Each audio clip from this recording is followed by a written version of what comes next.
¿Qué tal? Muy buenas tardes, bienvenidos a la entrevista del día para hablar hoy de tecnología. Vamos a hablar de inteligencia artificial y también de la aplicación real y sobre todo del futuro que se abre ante nosotros, un futuro que va creciendo poco a poco de forma exponencial porque las nuevas tecnologías y la aplicación real en nuestra vida, en los estudios, en el trabajo, pues es muy notable y un tanto incierta, ¿no? A muchos todavía nos genera, no sé si miedo, pero cierto pudor, ¿no? Las nuevas tecnologías y sobre todo la velocidad a la que van avanzando, repito, en el ámbito laboral, en el ámbito familiar y también en el ámbito estudiantil. Por eso el Cabildo de Lanzarote ha impulsado unas jornadas el próximo 16 de abril, donde se va a hablar del desafío a la acción, claves prácticas de orientación al empleo en tiempos de IA.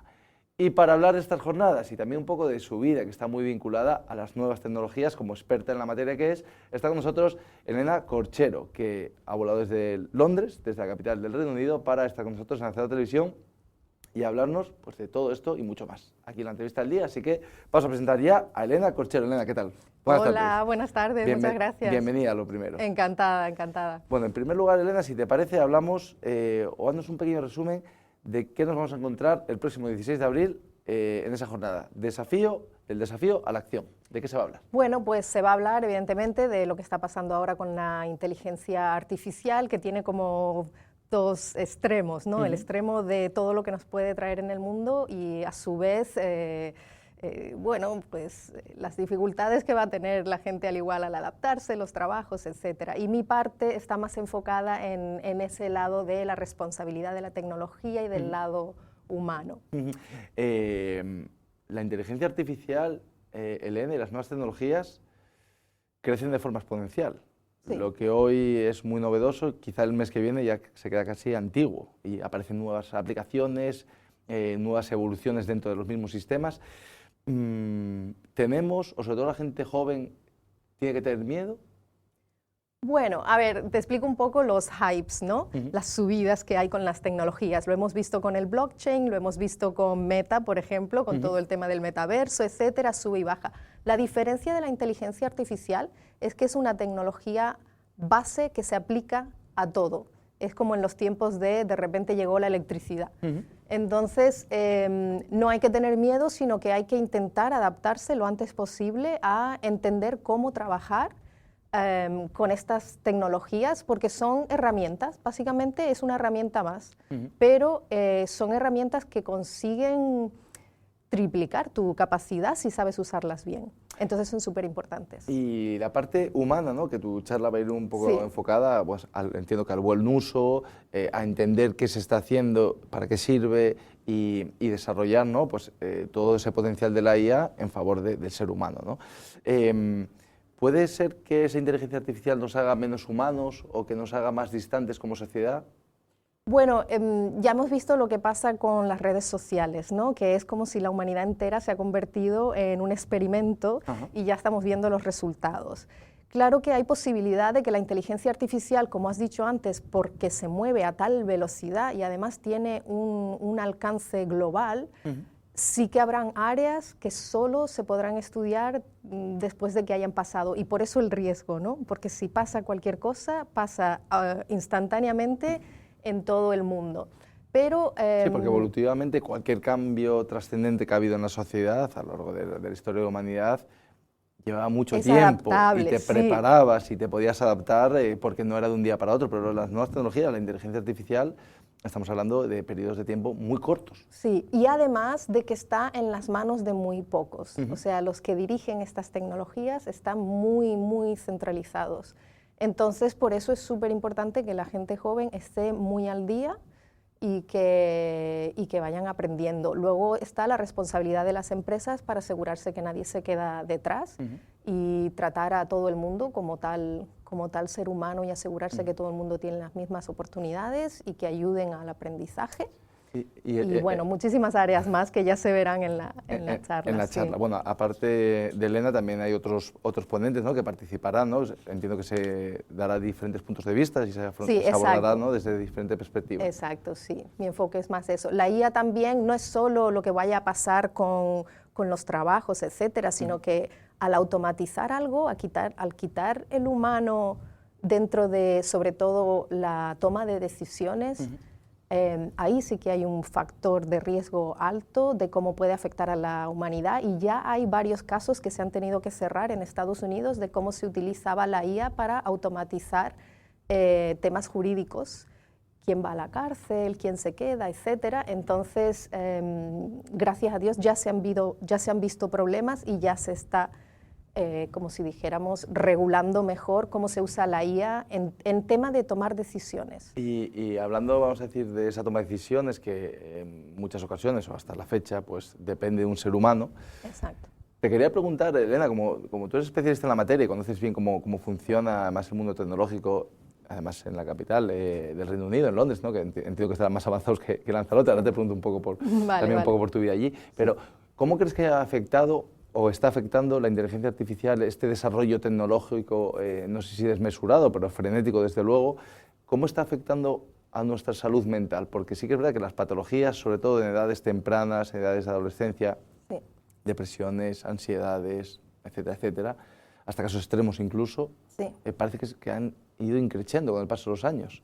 ¿Tiene una relación directa o crees que no? Bueno, te puedo dar quizá dos ángulos, uno más positivo y uno más negativo. El ángulo más positivo es que ahora mismo con las herramientas de IA, y yo doy cursos, doy talleres, o sea, una cosa es una charla, para mí es más importante los talleres porque la persona sale con habilidades de seguir su camino. Entonces, en los talleres yo enseño cómo puedes quizá pasar menos tiempo en las redes sociales y coger tus ideas y desarrollarlas con la IA y hacerte tus negocios, etcétera. Entonces, tienes ahora más capacidad que nunca de conseguir lo que quieras conseguir.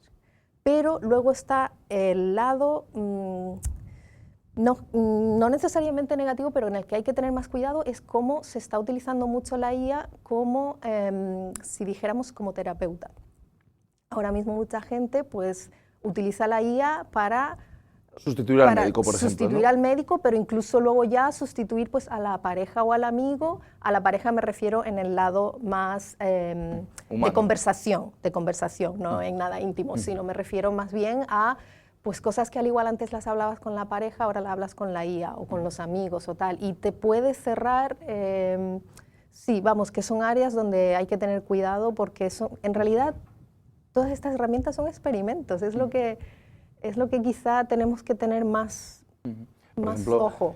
Yo recuerdo de pequeño, ¿no? En mi generación y seguramente en la tuya, pues te decían que era bueno aburrirse. Que cuando uno está en proceso de aburrimiento, además que está estudiado, pues desarrollas ciertas capacidades, la imaginación y te vuelves más creativo. Sí, es verdad. Estamos sobresaturados de información, de pantallas, de inteligencia artificial, de redes sociales. Sí que estamos, pero depende de cada uno y eso ya es más el practicar tu propio control, ¿no? El saber qué es lo que quieres y saber en qué momentos está bien relajarse, en qué momentos hay que meditar y hacer introspección. Creo que a lo que te refieres es eso, hoy en día falta introspección. Sí. ¿Y es compatible con el ritmo que llevamos de pues evolución mira, tecnológica? Yo creo que soy un buen ejemplo de ello. Yo me dedico al 100% a la tecnología y de hecho tengo una carrera donde tengo que estar constantemente aprendiendo, probando programas, etcétera, pero a su vez sé que si no tengo clara la mira, todo eso no me sirve de nada, ¿no? Pues, ahora que hablas de tu carrera, que me gustaría un poco que nos contases también, desde hace 2 décadas aproximadamente, creo que vives en Londres. Sí, ya es mucho. Explícanos un poco a qué te dedicas, qué hace una lanzaroteña en Londres y cómo llegaste ahí. Bueno, pues en realidad yo al principio, también se lo digo a mucha gente joven, yo no tenía claro lo que iba a hacer. Y en casa pues eso era difícil porque yo empecé en Derecho, mi padre quería que yo fuese abogada, empecé en Derecho, luego Bellas Artes, etcétera, no lo tenía muy claro, pero tuve la suerte, aunque siempre me gustó mucho la tecnología.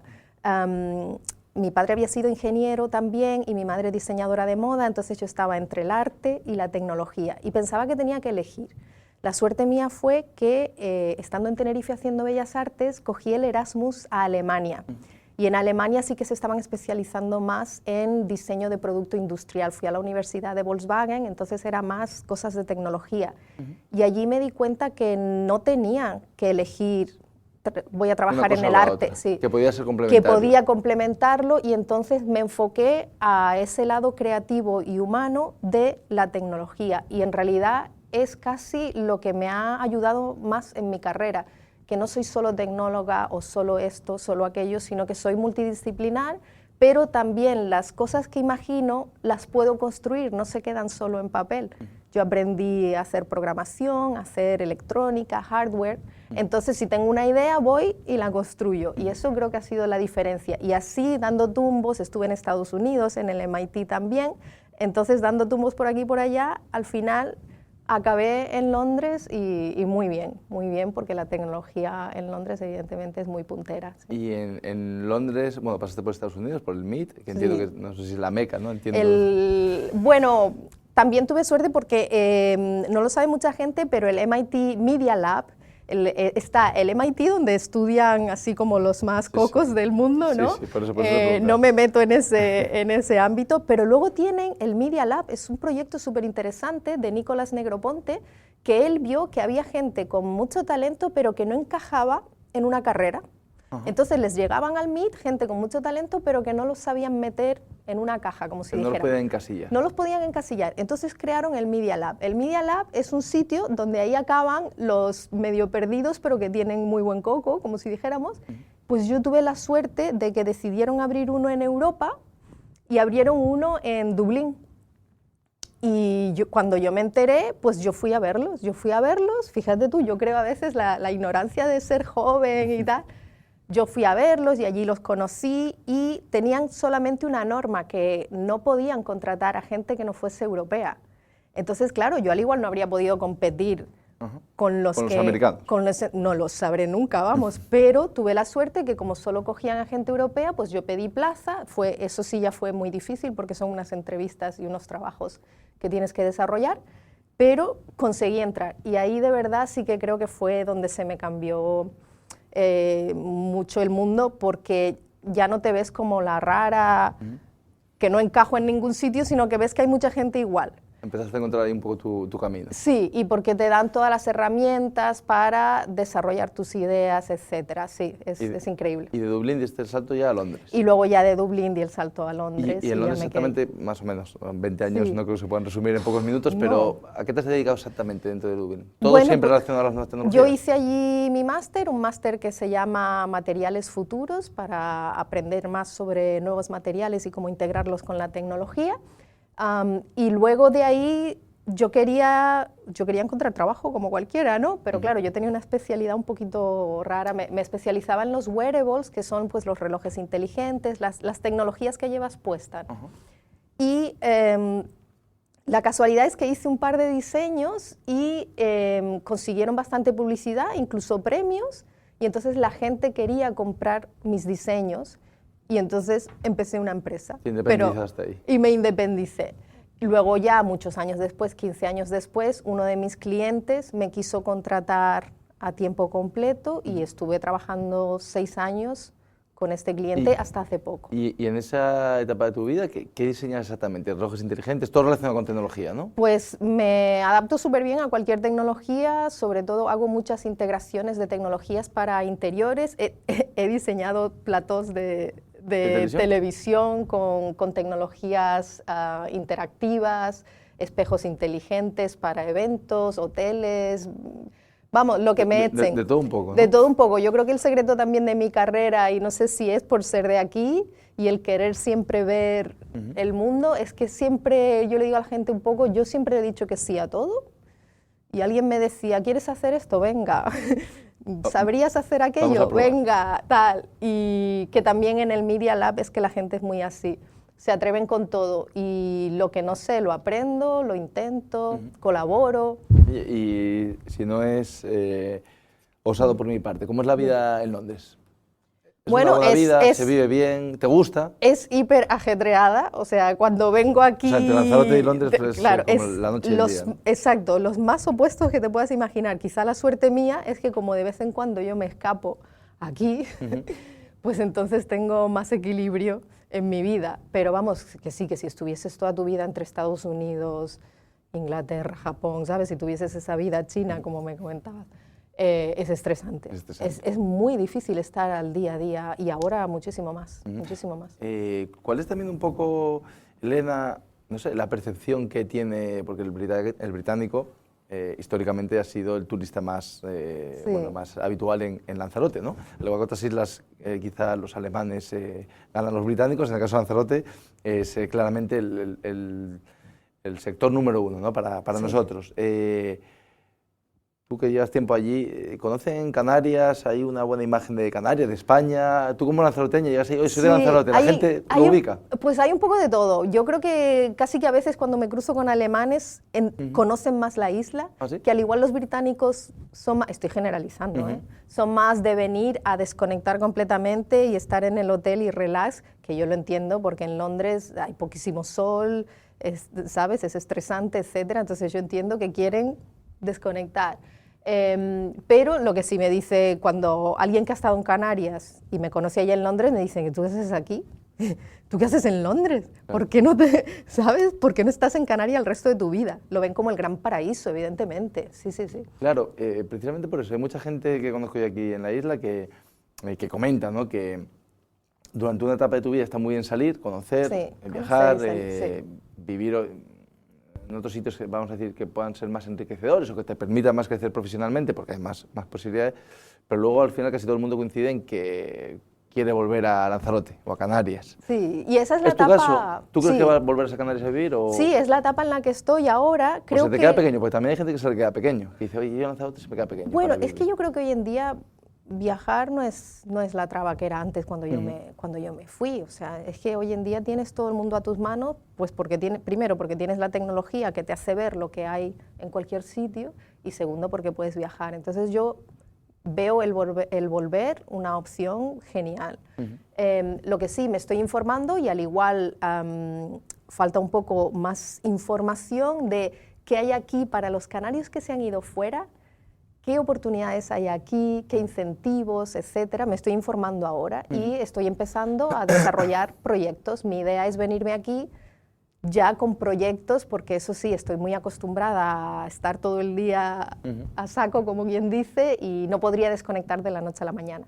Y, Elena, te pregunto un poco la visión del británico con respecto a Lanzarote o a España, pero me gustaría conocer la tuya, porque también sí que es cierto que por diferentes motivos relacionados con la política que existe en España, hay muchos talentos o personas formadas que emigran y salen fuera para crecer, porque España no es un buen país, independientemente de quién gobierne, ahora creo que menos, pero históricamente no ha sido un buen país para emprendedores, para gente como tú, que tenga unas ideas, que lo quieran desarrollar, porque económicamente hay muchas trabas y burocráticamente también.